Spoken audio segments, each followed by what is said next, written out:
एक लोक कथा के अनुसार एक आश्रम में दो शिष्यों के साथ एक संत रहते थे।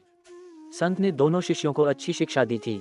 एक दिन संत ने दोनों शिष्यों को एक एक डिब्बे में गेहूं भर कर दिए और कहा कि मैं तीर्थ यात्रा पर जा रहा हूं। 2 साल बाद वापस आऊंगा, तब ये मुझे वापस कर देना, लेकिन ध्यान रखना ये गेहूं खराब नहीं होना चाहिए।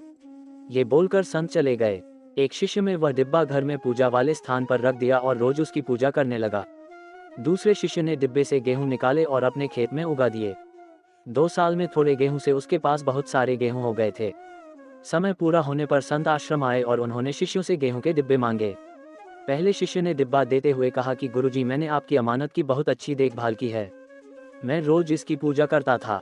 गुरु ने डिब्बा खोल के देखा तो गेहूं खराब हो चुके थे। उसमें कीड़े लग गए थे। ये देखकर पहला शिष्य शर्मिंदा हो गया। दूसरा शिष्य एक थैला लेकर आया और संत के सामने रखकर बोला कि गुरुजी, ये रही आपकी अमानत। गेहूं से भरा थैला देखकर संत बहुत प्रसन्न हुए।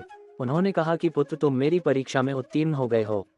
मैंने तुम्हें जो भी ज्ञान दिया है, तुमने उसे अपने जीवन में उतार लिया है और मेरे दिए ज्ञान का सही उपयोग किया है। इसी वजह से तुम्हें गेहूं को संभालने में सफलता मिल गई है।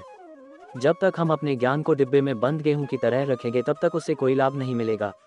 ज्ञान को अपने आचरण में उतारना चाहिए, दूसरों के साथ बांटना चाहिए, तभी ज्ञान लगातार बढ़ता है और उसका लाभ मिलता है। इस कथा की सीख यही है कि हमें अपने ज्ञान को डिब्बे में बंद करके नहीं रखना चाहिए, इसे बढ़ाने की कोशिश करते रहना चाहिए।